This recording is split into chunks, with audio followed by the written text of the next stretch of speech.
Dito tayo. Aralin natin kung alin ba dapat ang tama sa kamali. Dito muna tayo. Yan. Yung mga sub-panels may breaker before nila. Yung breaker na yan, siya yung pumuprotekta ng mga wires na bago papasok sa main breaker ng bawat sub-panels. Ibig sabihin nun, ito, pinoprotektan niya ito. Yan.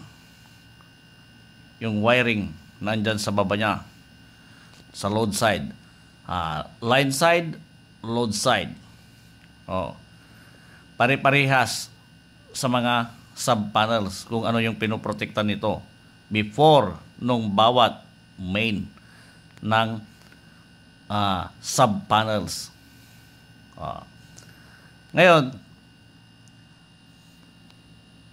ang pinoprotektan naman nito ay yung mga branches na nakakonect sa kanya sa hot bus bar na mga live, yung RYB. Yan. 3-phase 4-wire siya, 4 yung pumasok. RYB, tapos yung black na neutral, tapos may grounding. Pero yung grounding na yan, galing na sa loob ng MCB na to, sa case na metal, na kung saan nakakonect ito sa earth or ground. Konektado to sa lupa. Yan, may symbol na ground. Yan. Hindi siya kasama dun sa 4. Kasi 3-phase 4-wire. Ito grounding. Yung neutral, hindi yan nakakonect sa breaker. Diretso yan sa ground bus bar or neutral bus bar. Grounded conductor bus bar. Iba yung grounding bus bar. Grounding wire. Yung laman yan. Yung banding yan doon sa main. Yan. Na overcurrent protection sa loob ng case niya. Ito mga sub-panels na. Yan. Doon lang magkakaroon ng banding yung dalawa. Pero dito sa bawat sub-panels ay wala na. Yan. Hindi siya dumaan sa breakers. Yung neutral. Diretso sa neutral bus bar. Balik tayo sa bawat pinoprotektan ng mga breakers. Kaya nang nasabi ko, yung main, yung nasa load side niya. Yan. Hanggang before nung main ng bawat sub-panels. Tapos yung main ng sub-panels, yung nasa load side din niya. Yan. Itong mga branches na ito. Na kung saan, dyan nakakonect sa mga bus bar na kinakonektahan ng main. Ngayon, itong mga branches na to, ang pinoprotektan niyan, yung sirkitong nakakonect sa kanya. Bawat sirkitong nakakonect sa mga branches na breaker na yan. Yan. Ito, single phase, line to line. Dahil yung red, live. Yung yellow, live. Ito naman, single phase, line to neutral or line to ground. Ano ang partner niyan? Bakit mag-isa? Kukuha sa siya neutral ng partner. Ang mangyayari dyan, kung ano yung voltahe ng dalawa, divide into 2. Kung 230, ito. Kung 230 yan, ito 115. Yan. Ito naman, single phase, line to line. Kaparehas lang nito. Tapos ito, 3-phase. Yan. Ngayon, i-compare natin ito para malaman natin ang tama at mali. Kaya nang nasabi ko, alin ba ang tama at mali dyan? Base sa naunang video ko. Kasi ito part 2 na eh. May idadagdag lang ako kasi na gusto ko pang i-share na idea sa inyo. Yan. Oh. Tapos na natin to. Dito rin tayo. Yan. Oh. Yung mga sub-panels, may main sila. Yun. Sa taas. 3-phase 4-wire din. Tapos may grounding na konektado sa lupa o kaya earth or ground. Ang kinakabitan niyan yun doon sa grounding busbar. Tapos yung neutral, hindi siya dumaan sa breaker, kundi dumaan sa mga neutral busbar. O, diba? Ngayon, ito, pinoprotektan niya yung nasa baba niya, load side, gaya ng nasabi ko kanina, hanggang doon sa before ng main ng bawat sub-panels. Kasi, hanggang dito lang, dahil yung rating nitong breaker na to sa doon ay mas maliit.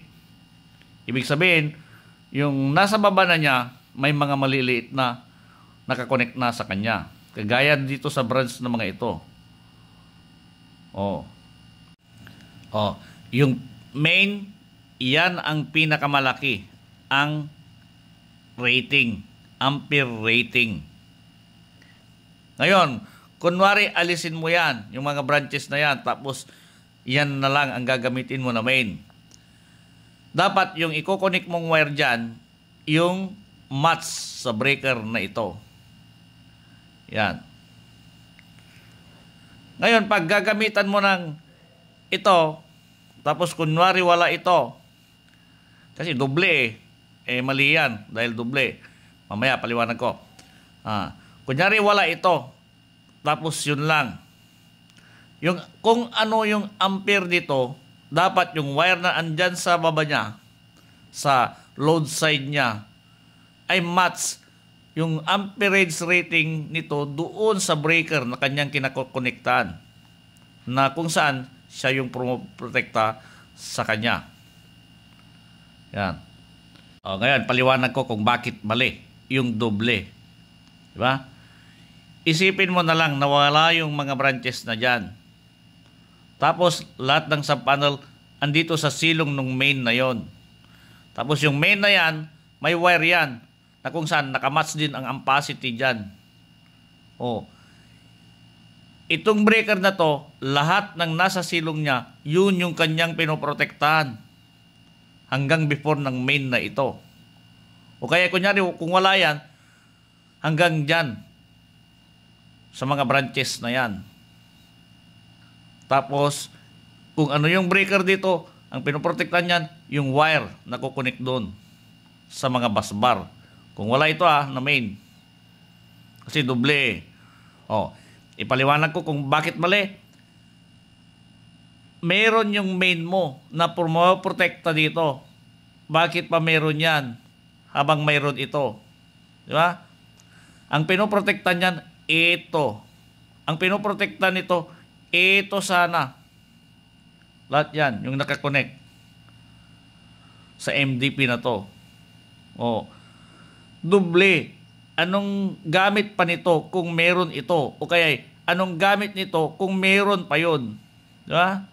O, kung ito yung pinoprotektan niya mismo. O, di ba? Walang silbi yung isa dyan. Kung ito ang meron, yan yung proprotektan niya nga.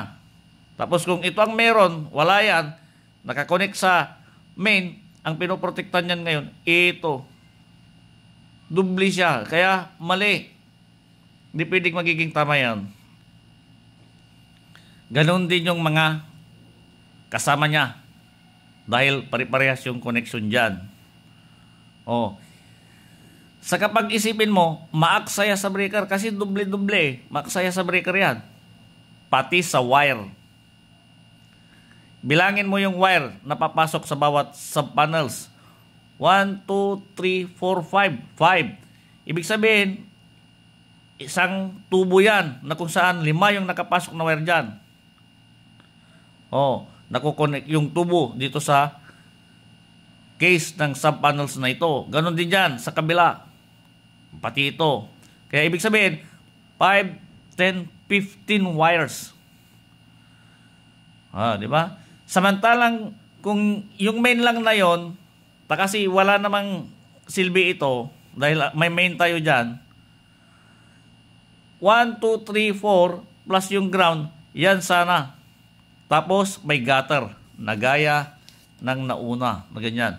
Tignan nyo. 1, 2, 3, 4, 5 gutter. Tapos kukonek. Max saya sa wire. Kunyari ito malayo ang kinalalagyan nito. Yung haba niyan. Balik tayo dito. Yung haba niyan.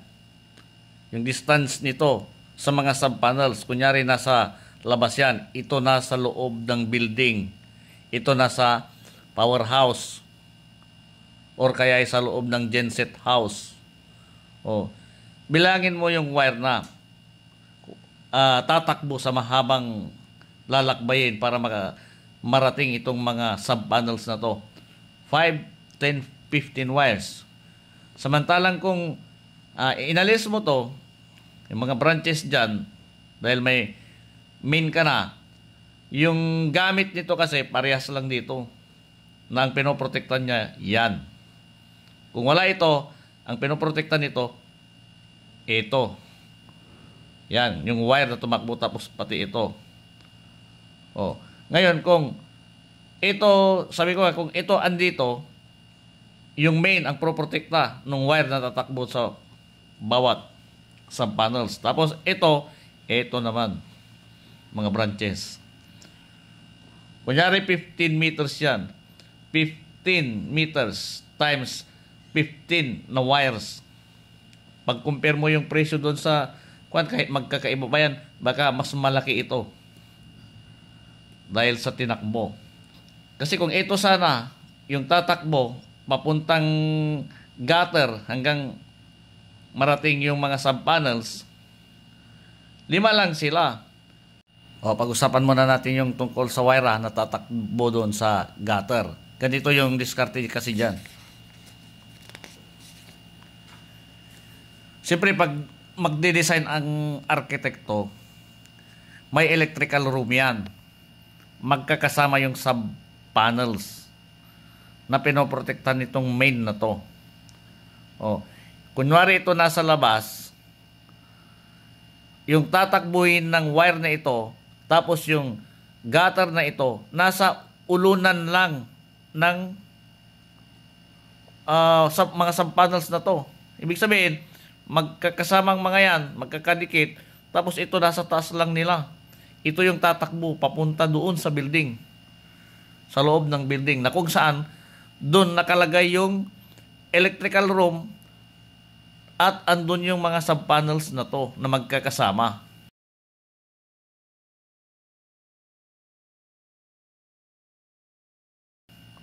Kaya ibig sabihin, ito lang yung tatakbo papuntang loob ng building. I-compare mo dito, pag yan 5, 10, 15 ang tatakbo sa loob ng building na kung saan ito nasa labas kasi. Di ang haba-haba at ang dami-dami na wire na mga yan. Ngayon, paano naman kung troubleshooting? Papatay ka ng breaker para makapag-ayos ka. Dito tayo.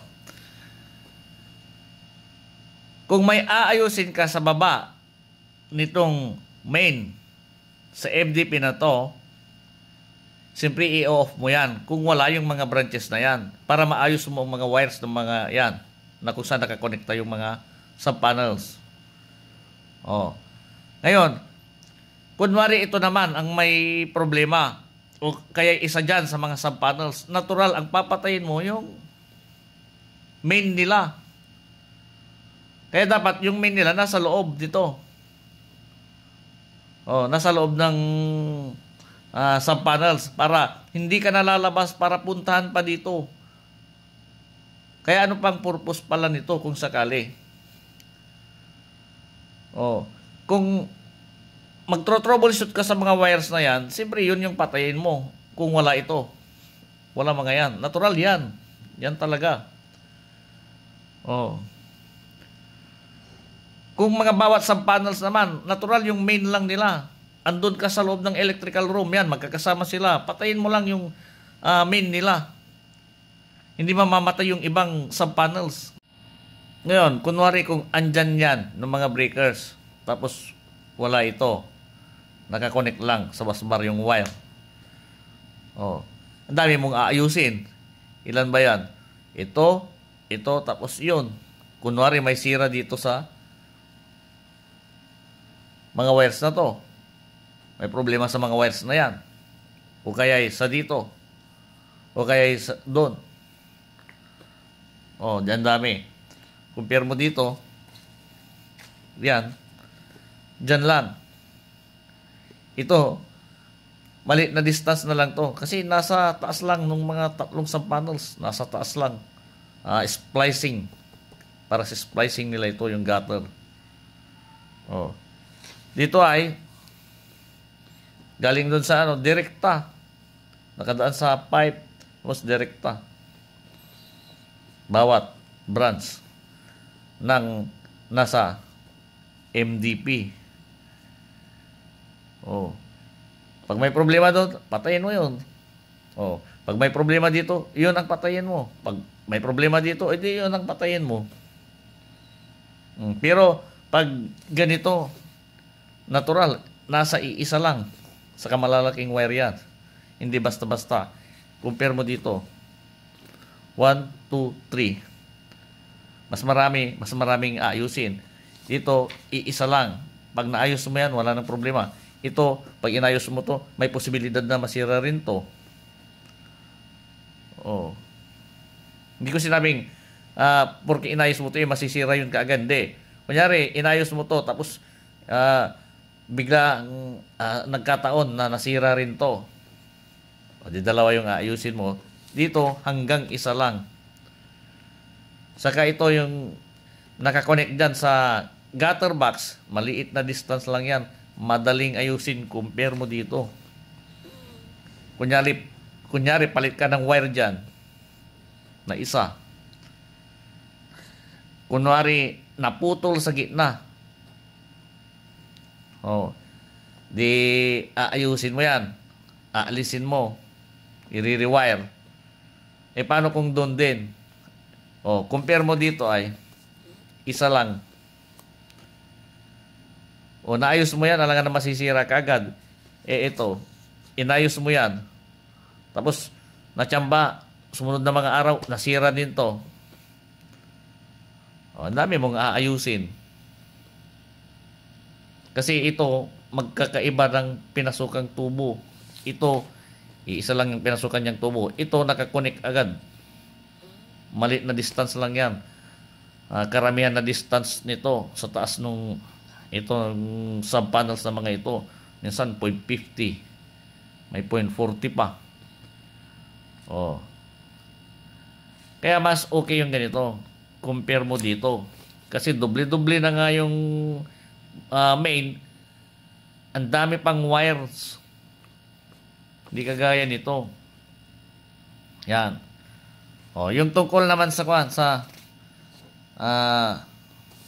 ATS. Ganyan yung sa ATS. Dapat, kung gusto mong yung ATS mo hindi mo natanggalin para i-troubleshoot kung gumagana, siyempre lagay ka ng breaker before nung ATS. Sa normal at sa reserve. Oh, kunwari walang kuryente, mag-automatic ito nalilipat sa reserve.